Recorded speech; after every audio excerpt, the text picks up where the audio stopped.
Hello, everybody, and welcome to the 143rd episode of Movie and TV Talk. On this episode, I'm going to be giving my thoughts on Madam Web. So let's swing into this. The movie starts with this woman studying spiders in some country. She eventually gets attacked and killed by a guy after a specific spider.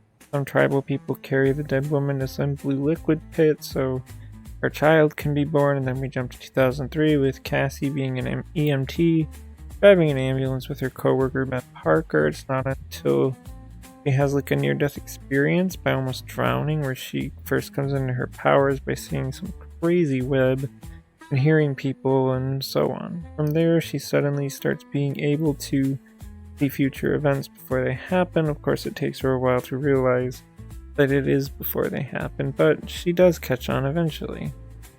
There is eventually an incident on a subway that Cassie ends up with having these three girls with her because she saved their lives. The three girls don't really listen to Cassie because they're teenagers, as they kind of just wander off to a diner despite Cassie telling them to stay put. She basically has a vision of a guy in a Spider-Man-like suit going to said diner and killing them.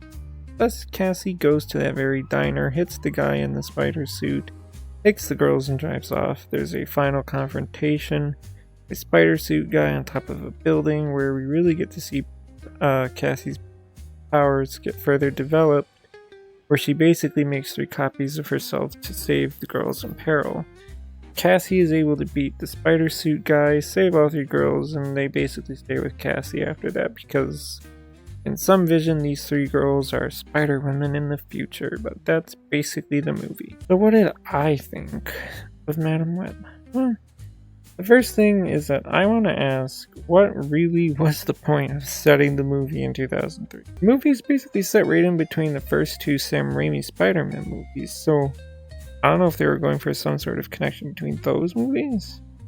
I also do not get the point of having Cassie's coworker be Ben Parker, other than for the sake of known character name drop. Again, if they were going for being a part of the Sam Raimi Spider-Man universe, then Ben Parker would be dead, since the movie is set in the middle of the first and second of those movies, so that wouldn't really work. I really do not know, and it makes no sense for that character to be Ben Parker at all, because I don't really get what they wanted, where they wanted this to fit in.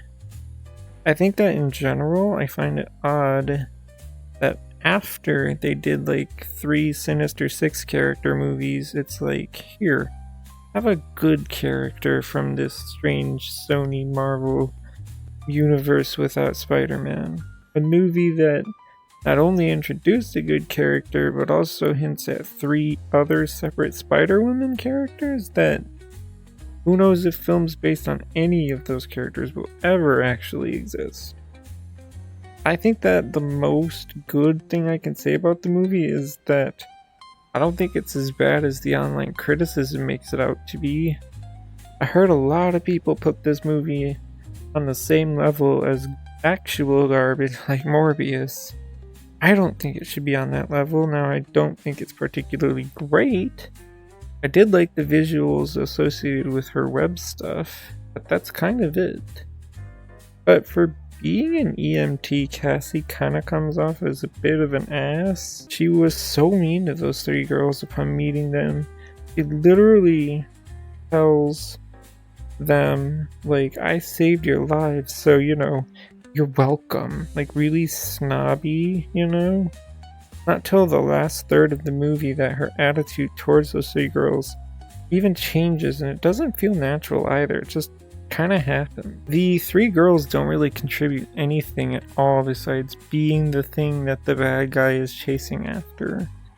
Even the bad guy was bland, as his whole thing was just, I need to kill those 3 girls because they'll be a problem for him in the future. Everyone was just so bland.